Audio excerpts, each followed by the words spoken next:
러시아가 우크라이나 전쟁에서 어려운 싸움에 직면해 있다. 이 말은 미국 중앙정부, 그러니까 CIA 고위 인사가 한 말인데요. 러시아 본토 크루스크주를 점령하고 있는 현재 상황에서 러시아가 우크라이나군을 격퇴하기도 어려울 뿐더러 이로 인해서 러시아 내부에 엄청난 반향도 일어날 수 있다. 이렇게 예견해서 관심이 집중됩니다. 이와 함께 우크라이나가 서방 무기로 때릴 러시아 본토 목표물들을 다음 주에 미국에 전달하기로 해서 눈길을 끕니다. 현재 상황을 Y타임즈가 짚어봤습니다. 지금 시작합니다.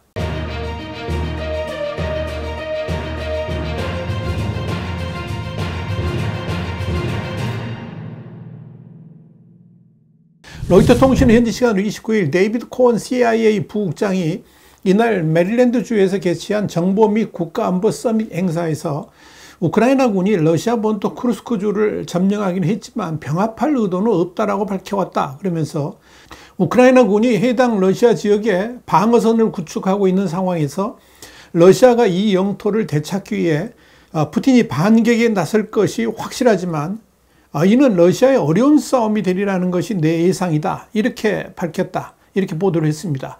우크라이나는 지난 6일 러시아 서부 크루스크주를 기습 공격했지요. 볼로디미르 젤렌스키 우크라이나 대통령은 이에 따른 우크라이나군의 러시아 본토 점령 면적이 1250제곱킬로미터라고 주장한 바 있습니다. 코언 부국장은 이어서 푸틴은 이제 러시아 영토 내 자신이 대응해야 될 전선이 있다는 사실을 직시해야 할 뿐만 아니라 러시아 영토의 일부를 잃었다는 자국 내 반향도 감당해야 된다 그러면서 크루스크주 지역에서의 우크라이나 성공은 이번 전쟁의 다이나믹을 바꿀 수 있는 잠재력이 있다. 이렇게 말했습니다. 그러면서 우크라이나의 러시아 공세가 갖는 의미는 지켜봐야 한다라고 언급을 했습니다. 코언 부국장은 우크라이나 동부 전선과 관련해서 러시아군이 우크라이나 동부 도네츠크 지역에서 진전을 만들고 있는 것처럼 보이지만 군과 장비 면에서 엄청난 비용을 치르고 있다라고 말한 뒤에 러시아군이 우크라이나군의 핵심 병참 허브가 있는 도네츠크, 포크로스크를 점령할 수 있을지는 두고 봐야 한다라고 말했습니다. 코언 부국장은 그러면서 러시아의 그 어떤 것도 전략적인 의미에서는 게임 체인저가 아니다라고 잘라 말했습니다. 이는 그만큼 이 우크라이나 전쟁 상황이 러시아 입장에서는 매우 곤혹스럽게 펼쳐지고 있다는 것이고 그 전망 또한 그리 밝지 않다라고 봤다는 점에서 주목됩니다. 한편 젤렌스키 대통령은 전날 그러니까 27일 키우에서 기자회견을 열고 러시아 우크라이나 전쟁 종전안을 조 바이든 미국 대통령에게 전달할 것이라고 밝힌 바 있는데 이와 관련해서 CNN은 우크라이나 정부 고위 당국자들이 서방제 장사정 미사일로 타격하기를 희망하는 러시아 본토 내 군사시설들의 명단을 들고 이번 주 중 미국 워싱턴을 찾는다라고 보도했습니다. CNN은 이어서 익명의 우크라이나 의회, 그러니까 라다 의원들을 인용해서 루스템 우메로브 우크라이나 국방장관 그리고 안드리 에르마크 대통령 비서실장이 미국 정부 당국자들과 대면 회의를 하고 이 같은 명단을 전달할 예정이라 그러면서 러시아 본토에 대한 장거리 무기 폭격이 걸린 제한을 해제하도록 백악관을 확고히 설득하려고 시도할 것이다. 이렇게 말했습니다. CNN은 이와 함께 이들은 타격을 하지 않고선 우크라이나에 유리하도록 이번 전쟁의 향방을 바꾸기 어려운 최우선 타깃들의 명단을 제공할 것이다. 이렇게 덧붙였습니다. CNN의 보도 관련해서 미국 정부 당국자들은 로이드 오스틴 미국 국방장관이 30일 우메로우 장관을 만날 일정이 잡혀있는 상황이다. 이렇게 밝혔습니다.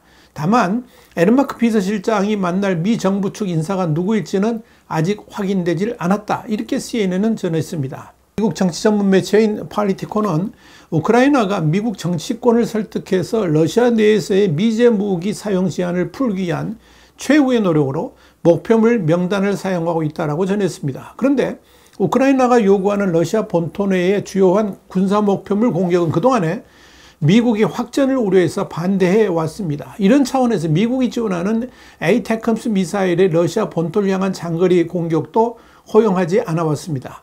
미국 정부는 이미 러시아가 폭격기 등 주요 군사 자산을 사정거리 바깥의 후방으로 옮겼기 때문에 사정거리 300km 안팎의 에이테컴스나 영국제 스톰 섀도우 미사일 등을 쓸 수 있더라도 전략적 변화를 도출하기는 힘들다라고 보고 있습니다. 우크라이나 정부는 여전히 사정권 내에 있는 러시아의 고가치 표적들을 파악해서 미국에 알림으로써 조 바이든 미국 대통령을 설득해서 제안을 풀려고 하는 것이다. 이렇게 폴리티코는 설명했습니다.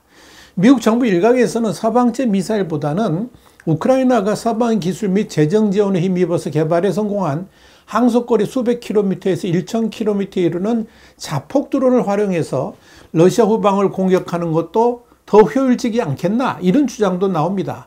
실제로 우크라이나는 드론을 매달 수백 기씩 생산해 가지고 러시아 후방 공항과 무기고, 연료 저장고, 방공체계 등을 지속적으로 공격하고 있습니다. BBC는 28일 우크라이나 최대 자폭 드론 생산업체인 터미널 오토노미의 경우에 18개월 전 전직 호주군 기술자가 미국의 자금 지원을 받아서 창업을 했고, 미국 빅데이터 분석기업 팔란티어는 장거리 드론 폭격을 기획하기 위한 새 소프트웨어를 우크라이나에 제공했다라고 보도를 했습니다. BBC는 그러나 전문가들은 자폭 드론은 속도가 너무 느리고 적재할 수 있는 폭발물도 제한적이라 그러면서 실제 야간을 틈타 우크라이나군이 날리는 장거리 드론은 대부분 격추되고 목표물에 닿는 비율은 10%에 그치는 경우도 있다고 지적했습니다. 물론 이런 부분을 최근 개발에 성공한 미사일 드론이 해결해 줄 수 있을지는 미지수입니다. 이런 차원에서 서방 진영의 원거리 공격용 미사일의 발사 제한이 풀려한다는 것이 우크라이나의 주장이라는 것입니다. 이런 가운데 우크라이나는 이번 주 들어서 드론을 이용해서 국경에서 수백 마일 떨어진 원거리의 러시아 지역을 공격했습니다. 우크라이나 현지 매체인 키우 인디펜던트는 29일 우크라이나군 참모본부의 발표를 인용해서 우크라이나군은 전날 러시아 로스토프주에 있는 석유 저장소를 공격했고, 우크라이나 국경에서 약 1200km 떨어진 키로프주도 처음으로 공격했다 그러면서 러시아 곳곳의 석유시설과 공항이 우크라이나의 드론 공격을 받았다라고 보도했습니다. 바실리 골로베프 로스토프 주지사는 텔레그램에서 로스토프 카멘스키 지역에서 드론 공격으로 연료 탱크에 불이 났다 그러면서 희생자는 없으며 소방관들이 화재를 진압하고 있다, 이렇게 밝혔습니다. 러시아 국방부는 밤새 이 지역에서 드론 4대를 격추했다라고 발표했지만 석유 저장 시설 공격에 대해서는 언급하지 않았습니다. 또 우크라이나 접경지인 보로네스주에서도 우크라이나 드론 파편으로 인한 화재가 폭발물 근처에서 발생했지만 폭발하지는 않았다라고 알렉산드르 구세프 보로네시 주지사가 밝혔습니다. 이에 대해서 러시아 국방부는 보로네시 상공에서 드론 8대를 파괴했다라고 밝혔습니다. 이와 함께 러시아 연방 항공교통국은 모스크바 동쪽 타타르스탄 공화국 카잔에서는 이날 오전 보안 문제가 발생해서 항공 운항이 일시 제한됐다고 밝혔습니다. 이 당국자는 보안 위협에 대해서 구체적으로 설명을 하지는 않았지만 러시아 텔레그램 뉴스 채널인 마자는 드론 공격 위협으로 공항 운영이 중단됐다라고 보도를 했습니다. 카잔 북부의 키로프주에서도 드론이 석유 저장 탱크를 공격했지만 사상자나 화재는 발생하지 않았다라고 알렉산드르 소콜로프 키로프 주지사가 텔레그램에서 밝혔습니다.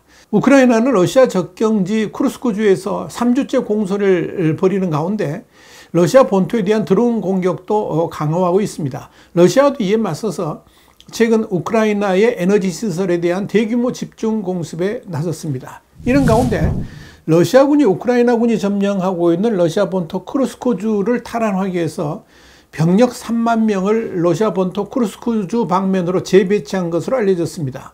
키우 인디펜던트는 28일 올렉산드르 시르스키 우크라이나군 총사령관이 수도 키우에 열린 우크라이나 2024 독립포럼에서 연설을 통해서 재배치 병력 수치는 계속 늘고 있다 그러면서 이같이 말했다고 전했습니다. 지금까지 와이타임스 국제정세 분석의 추복이었습니다. 밤새 일어나는 전황은 우리 와이타임스 인터넷 신문을 참고하시길 바랍니다. 감사합니다.